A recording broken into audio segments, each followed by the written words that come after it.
Il a payé le prix pour mon salut. Je paye le prix pour le développement de son église. Il a payé le prix le plus cher, pourtant il ne doit rien. Moi qui dois, je ne peux pas payer le prix. Mais Jésus a payé le prix pour moi. Et maintenant je suis libre de chanter un nouveau cantique. Parce que Jésus a payé le prix que je ne pourrai jamais payer. Bien-aimé, tu vas te mettre sur tes pieds. Et tu vas commencer à lui dire merci. Merci pour ce prix-là que tu as payé pour moi. Ce matin, je ne suis pas dans la forêt des sacrifices. Ce matin, Seigneur, je ne suis pas à l'hôpital. Ce matin, Seigneur, je ne suis pas condamné comme un meurtrier, comme un voleur. C'est toi qui l'as fait. Merci, Seigneur. Et les femmes commencent à lui dire merci. Et les femmes commencent à lui dire merci. On y va dans Jean.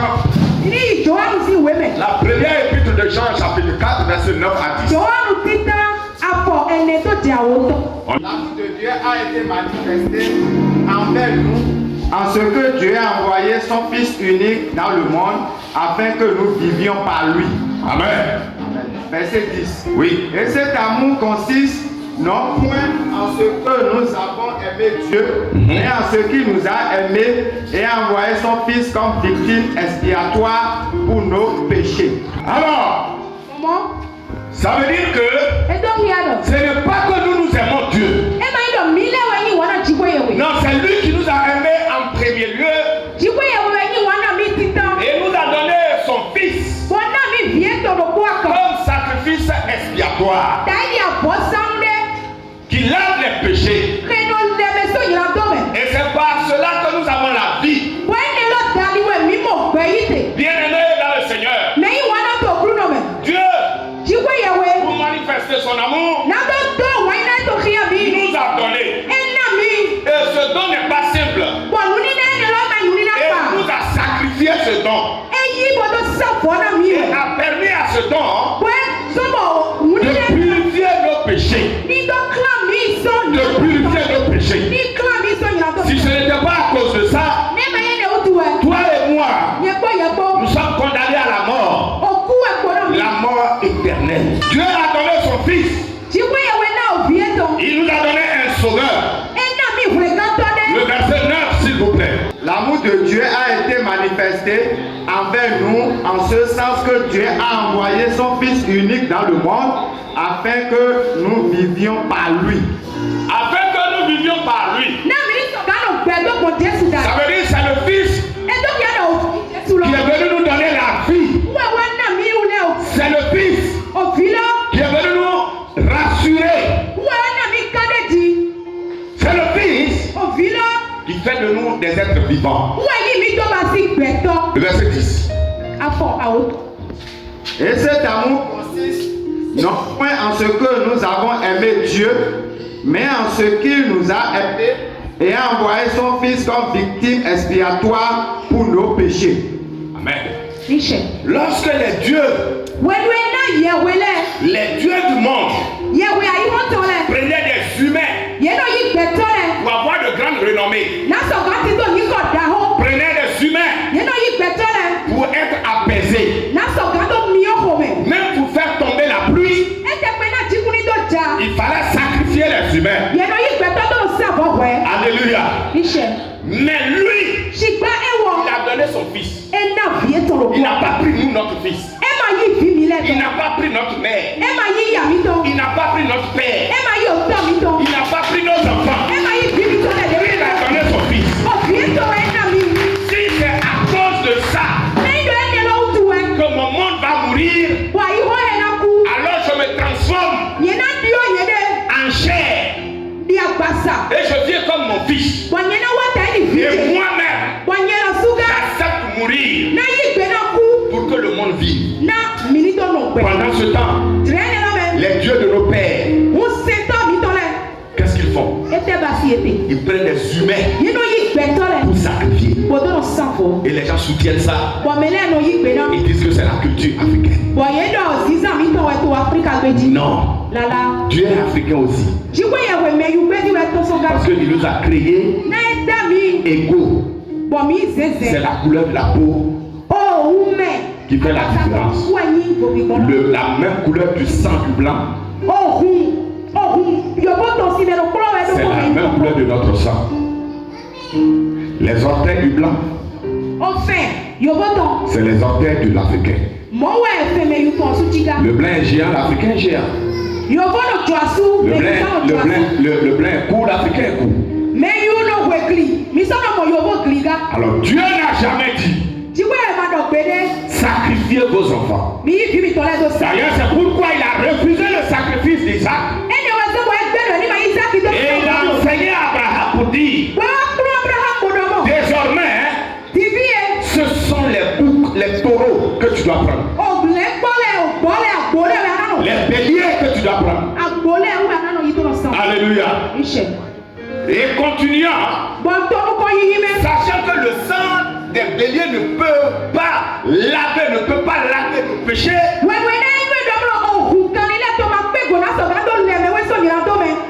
Il va maintenant donner son fils pour que nous vivons. Vous voyez comment notre vie est précieuse. Et je m'étonne que le monde tue les gens. Vous voyez comment Dieu a donné son fils pour que nous vivons.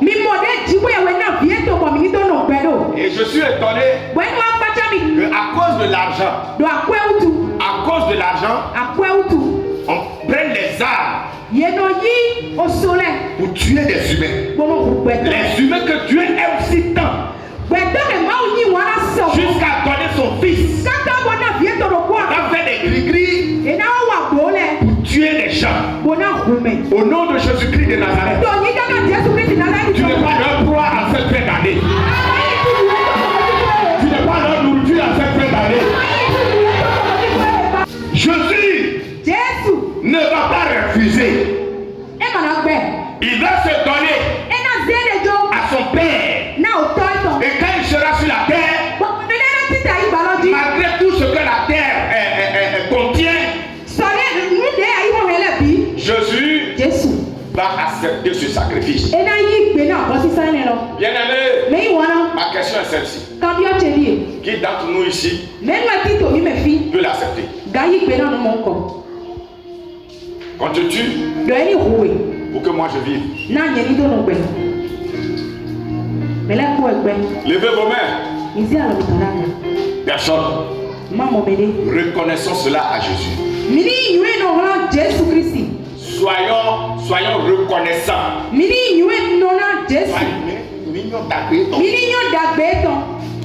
Soyons reconnaissants à Jésus. Si on entend beau là maintenant, le pasteur va fuir. Les mamans vont laisser leurs enfants et fuir. Les enfants les plus forts vont fuir avant les mamans.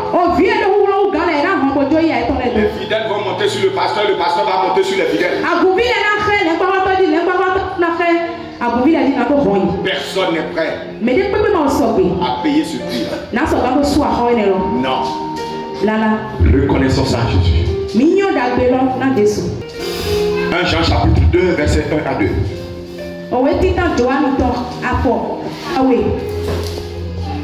1 Jean 2, verset 1. Oui. Mes petits enfants, oui. Je vous écris ces choses afin que vous ne péchiez point. Et si quelqu'un a péché, nous avons un avocat auprès du Père Jésus-Christ le juste. Verset 2. Oui. Il est lui-même une victime expiatoire pour nos péchés, non seulement pour les nôtres, mais aussi pour ceux du monde entier. Si nous gardons ses commandements, par là nous savons que nous l'avons connu. Amen. Amen. Jésus n'est pas venu seulement pour sauver nous les chrétiens. Son salut est pour tout le monde. Ceux qui sont proches comme ceux qui sont loin. Ceux qui le connaissent comme ceux qui ne le connaissent pas. C'est pourquoi la Bible dit, avant que la fin des temps n'arrive,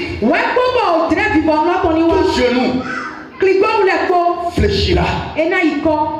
Payer le prix que personne n'accepterait payer. Jésus n'est pas venu pour sauver seulement les chrétiens. Il est venu pour sauver tout le monde. Moi, dans ma compréhension théologique du salut,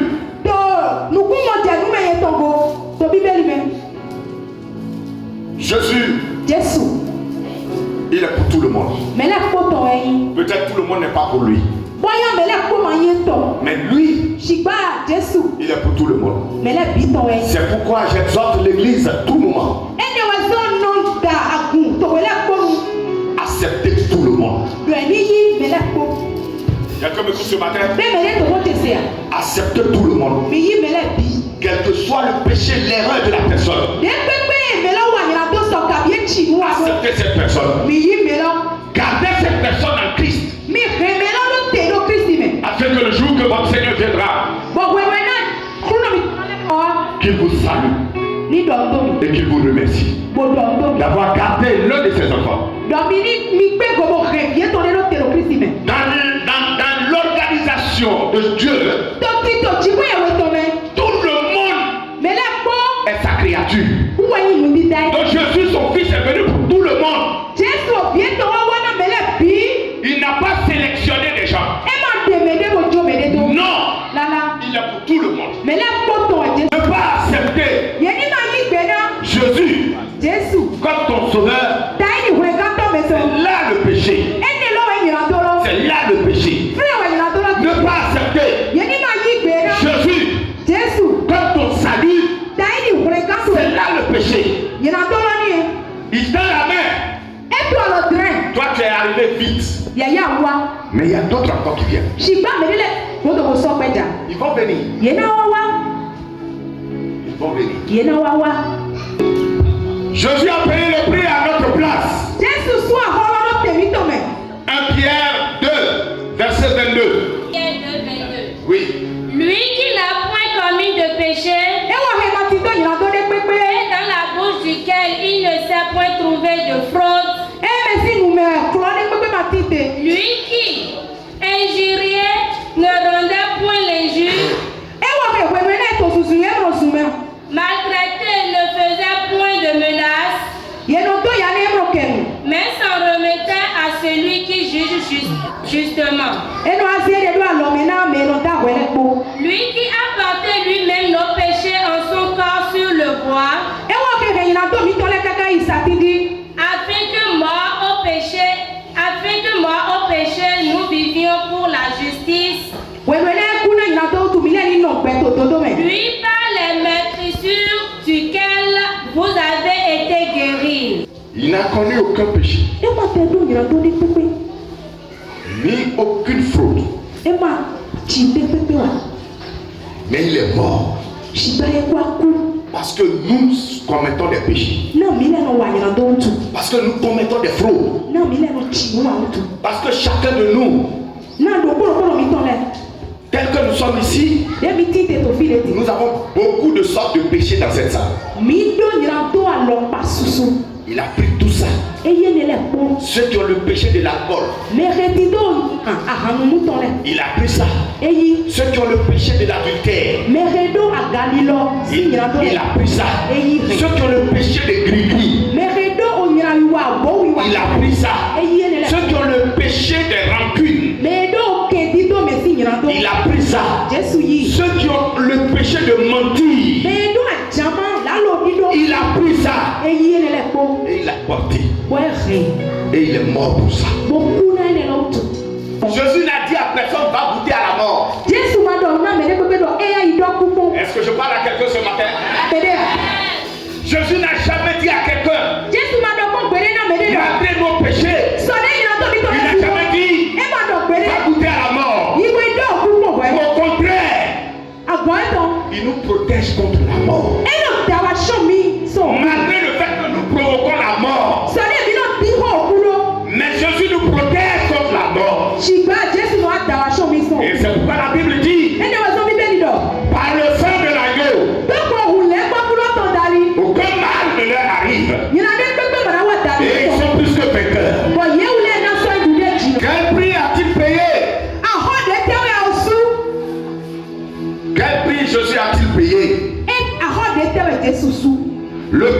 notre vie. Les deux vies. La vie physique terrestre. C'est pourquoi il a souffert physiquement en nous enseignant, en portant nos blessures, en nous éclairant l'esprit, en nous guérissant de toute maladie, même en nous nourrissant. Alléluia.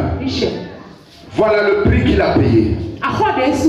Il a payé ce prix-là. Vous savez comment Dieu a oint du Saint-Esprit et de force Jésus de Nazareth, oui, qui allait de lieu en lieu faisant du bien et guérissant tous ceux qui étaient sous l'emprise du diable, car Dieu était avec lui. Amen. Amen. Vous voyez, il partait de lieu en lieu. Sans qu'on ne l'invite, sans prendre de l'argent, il guérissait. Il guérissait. Combien parmi nous peut aller dans un hôpital, se faire soigner gratuitement? Jésus guérissait même des grandes maladies.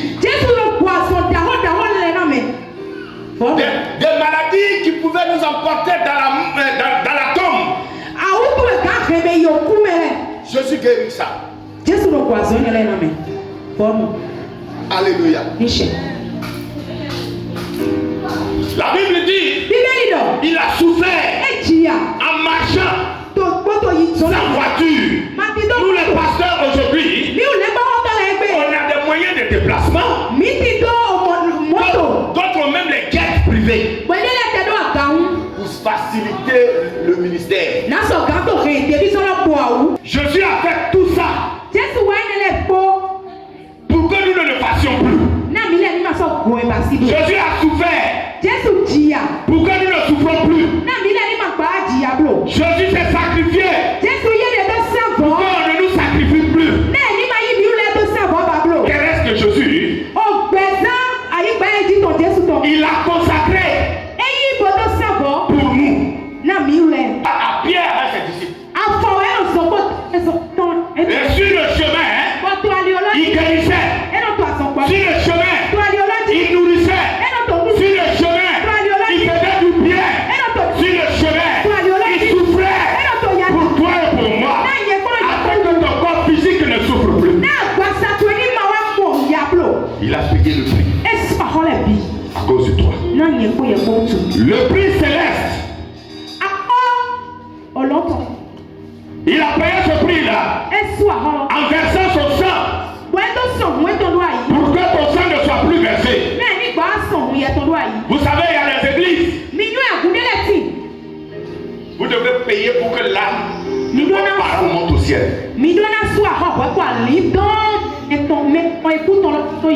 Jésus a dit non. Je paye ce prix-là.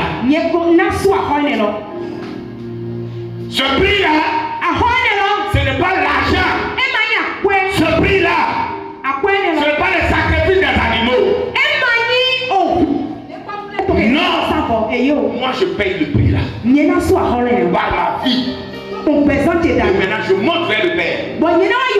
Et je vais vous préparer une place. Et je reviendrai pour vous prendre. Voilà pourquoi il a payé le prix. On appelle cela le prix de la purification qui amène à la sanctification. Parce qu'il faut être sanctifié pour avoir place auprès de Dieu. Alors Jésus nous purifie et nous devenons saints pour avoir accès au royaume de son Père. C'est ce que Jésus a fait pour que nous aurons la paix céleste, pour que nous aurons le repos céleste. Certains païens qui s'intéressent à la vie de l'église, ils veulent nous décourager. Ils veulent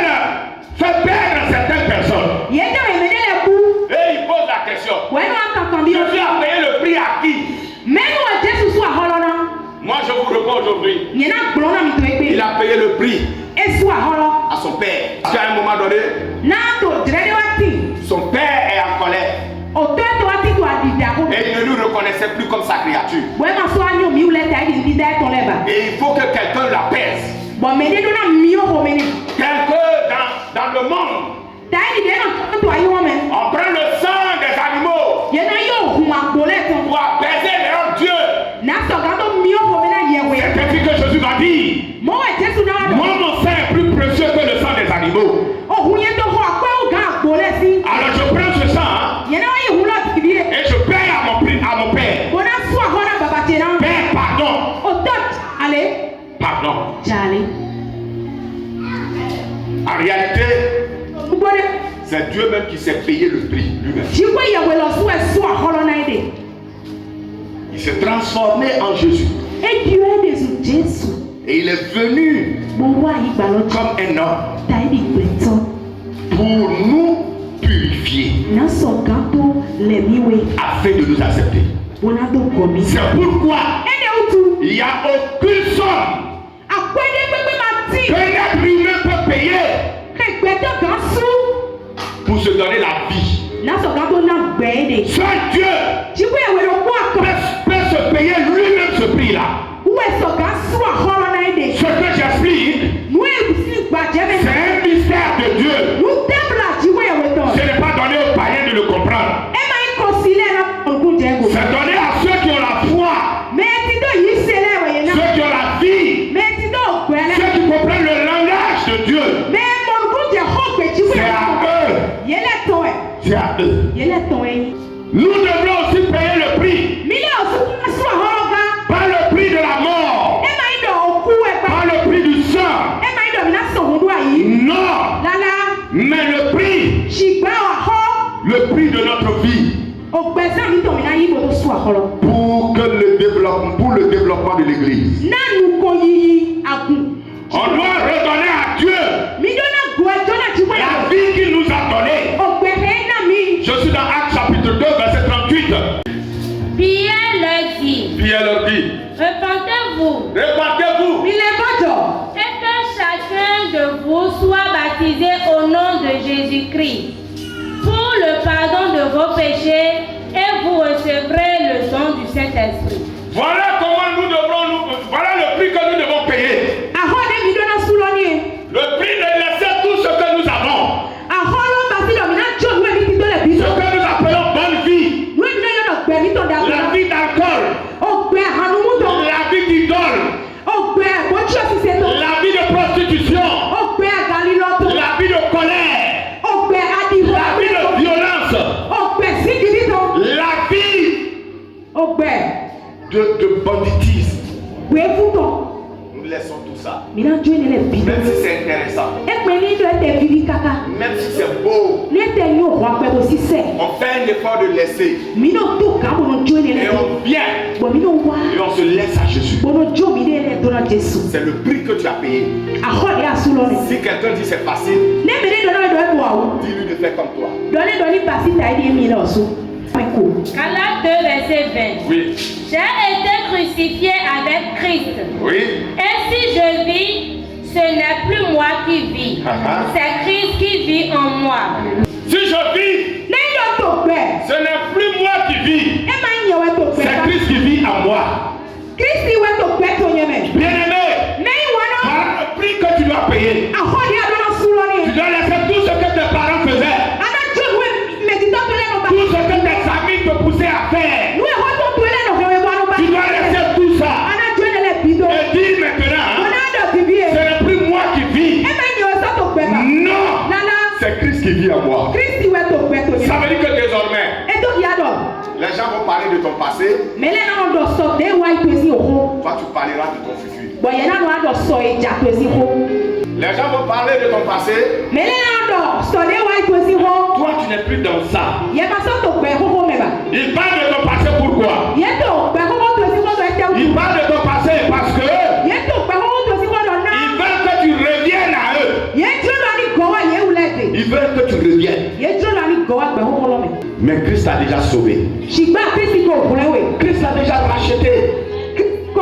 Christ t'a déjà pris. Si tu peux faire ça,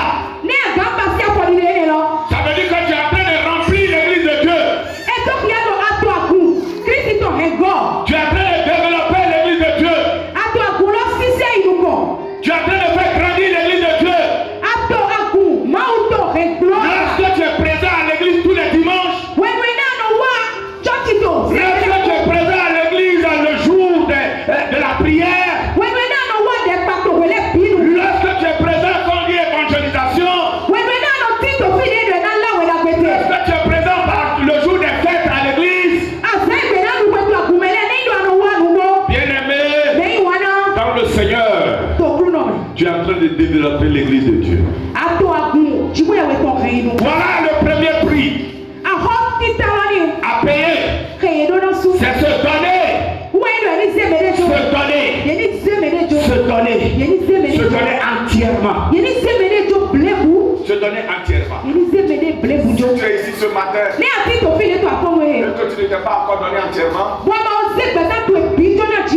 l'heure a sonné pour toi aujourd'hui. Donne-toi entièrement. Avant de donner l'argent à l'église, avant d'intégrer la chorale, avant d'être pasteur, c'est que tu t'es donné entièrement à Christ. Et quand quelqu'un se donne entièrement à Christ, il fait tout pour Christ. Il fait tout pour Christ.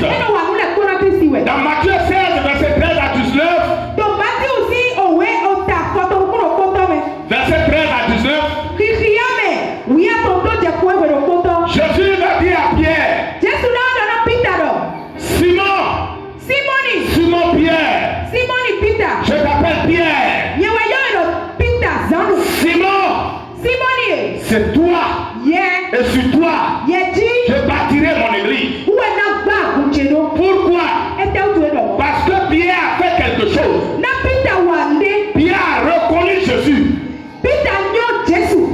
comme le Messie. Pierre a reconnu Jésus. Pierre a reconnu Jésus. Bien-aimé, est-ce que tu reconnais Jésus? Parmi les sauveurs que le monde te présente. Le monde te présente les magiciens. Le monde te présente les féticheurs. Le monde te présente certaines personnes comme s'ils sont Dieu. Le monde te présente la politique. Et au nom de la politique, tu es devenu menteur.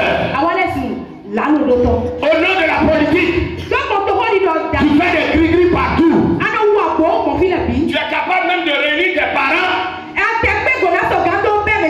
de leur mentir, de leur faire des promesses que tu sais que tu ne peux jamais réaliser. Et tu rentres dans une voiture climatisée. Les pauvres parents ont cotisé. Et on te donne l'essence. Venez leur mentir. Et après tu rentres dedans. Vous vous regardez. Et vous dites, il dit, monsieur le ministre, vous connaissez les gens là. Oh, ce sont les gens, non? Tu sais ce qu'ils veulent. Car il y a des choses quand tu ne les dis pas, ils ne sont pas contents. Donc tu sais que c'est le mensonge. Pierre a reconnu Jésus comme le Messie, le Sauveur. Pierre a reconnu Jésus au milieu de plusieurs pasteurs. Il est le pasteur par excellence. Nul n'est comme lui. Et pour cela, Jésus va dire à Pierre, Pierre, c'est sur toi que je bâtirai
Soyez les développeurs de l'église de Jésus. Ainsi, il va vous reconnaître aussi. Comme il a reconnu Pierre. Pierre l'a reconnu. Lui aussi il a reconnu Pierre. Quand on se donne réellement à Dieu. Quand tu te donnes réellement à Dieu. Dieu le sait. Parce que Dieu sonde les cœurs. Si tu te donnes réellement à Dieu, Dieu va changer ton nom. On l'appelait Simon. Et Jésus lui a donné Pierre. Au nom tout puissant de Jésus-Christ de Nazareth. Ton nom va changer dans le Seigneur. Ton nom va changer dans le Seigneur. Ton nom va changer dans le Seigneur. N'importe quel prix, nous devons payer ça. S'il s'agit de l'église, nous devons payer le prix avec notre force. Oui, nous devons être ici tout le temps pour prier. Et lorsqu'on dit de balayer, ne laisse personne balayer sans toi. Lorsqu'on dit de venir évangéliser, ne reste jamais à la maison. Viens payer le prix. Il y a un bénéfice dedans. C'est la grandeur. Qui connaissait Pierre?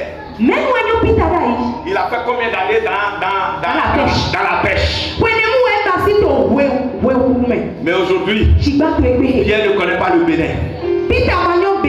Mais nous parlons de Pierre. Et nous donnons son nom à nos enfants. Lorsque tu connais Jésus, Jésus va t'élever. Il dit, partout on parlera de cet évangile. On parlera de cette femme. C'est parce que cette femme, elle a fait quelque chose. Qu'est-ce que toi tu fais pour que Jésus prenne ton nom? Oh, sans diplôme, venant d'une famille pauvre, Jésus est capable de t'élever. Il a élevé la chantre qui n'ont même pas de parents pour les aider. Il a élevé les pasteurs comme nous autres qui venons des familles païennes. Il a fait de nous le révérend Mogadi qu'on connaît partout. C'est Jésus qui fait ça. Accroche-toi à Jésus. Il va t'élever. Il va élever ton commerce. Ce que Jésus te donne, viens développer son église avec. Ce qui est difficile, c'est le retour de l'investissement de Jésus.